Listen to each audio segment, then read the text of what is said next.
ஒன்னாம் வகுப்பு படித்துக் கொண்டிருந்தேன். அப்போது என் பெற்றோர்கள் என்னை கலக்கப் போவது யார் ஜூனியர்ஸில் பங்கு பெற செய்தார்கள்.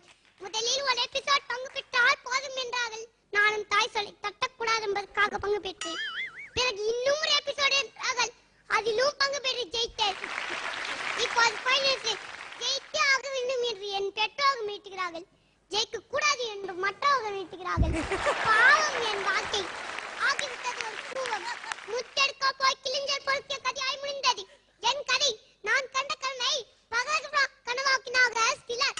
அந்த சிலையை பற்றி கூறத்தான் உங்க முன்பாக இந்த கூண்டிலே சிறு உடந்த பறவையாக நிற்கின்றேன். நான் பள்ளியில் தேர்நாட்களில் கூட 2 பக்கத்துக்கு மேல் படித்ததில்லை. ஆனால் இங்கு பக்கம் பக்கமாக பேப்பர்களை கொடுத்து மனப்பாடம் பண்ண சொல்கிறார்கள். எனக்கு இப்பவே கண்ணை கட்டுது. இதற்கெல்லாம் காரணம் என்னுடைய தாய்.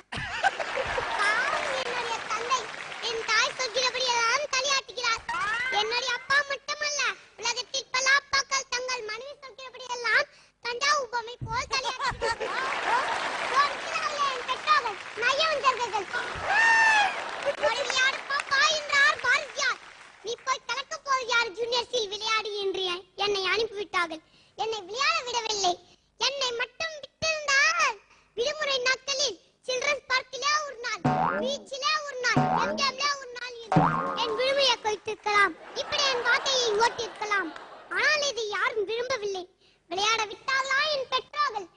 விடவில்லை. கலக்க போவது யாரு மேடையில் திரு பாண்டியராஜன் அங்கிளின் திருதிருமையை மிரட்டியது. ஓடினேன். அச்சனாண்டி திருப்பி என்னை பயன்படுத்தியது. ஓடினேன்.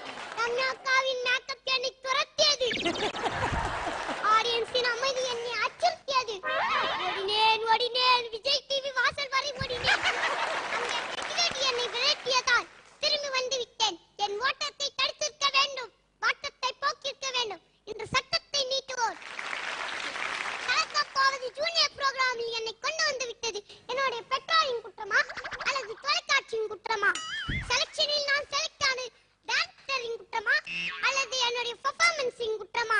ஆரம்பத்தில் சேனல் காமெடி மட்டும் செய்து கொண்டிருந்த என்னை வெரைட்டி பெர்ஃபார்மன்ஸ் பண்ண விட்டது ரசிகர்களின் குற்றமா அல்லது என்னுடைய அம்மாவின் குற்றமா? ஒவ்வொரு எபிசோடிலும் பெஸ்ட் பெர்ஃபார்மன்ஸ் வாங்கியது என்னுடைய குற்றமா அல்லது தீர்ப்பு சொன்ன பாண்டியராஜன் அங்கிளின் குற்றமா? இது மட்டுமல்ல, இதோ ஆடியன்ஸ் என்ற பெயரில் இங்கே அமர்ந்திருக்கிறார்களே பெற்றோர்கள், இவர்களும் குற்றவாளிகள் தான். ஏன் தெரியுமா? ஒரு சிறியவன் இங்கே உயிரை கொடுத்து காமெடி செய்து கொண்டிருக்க பொழுது கை தட்டாமல் பிரித்து வைத்த பிள்ளைகள் அமர்ந்திருக்கிறார்கள். ஆனால் அவர்கள் பிள்ளைகள் காமெடி செய்யும் பொழுது மட்டும் வீழ்ந்து வீழ்ந்து சிரிக்கிறார்கள், கை தட்டுகிறார்கள். ஏன் இந்த பார்ஷியாலிட்டி? இந்த நிலையத்தில்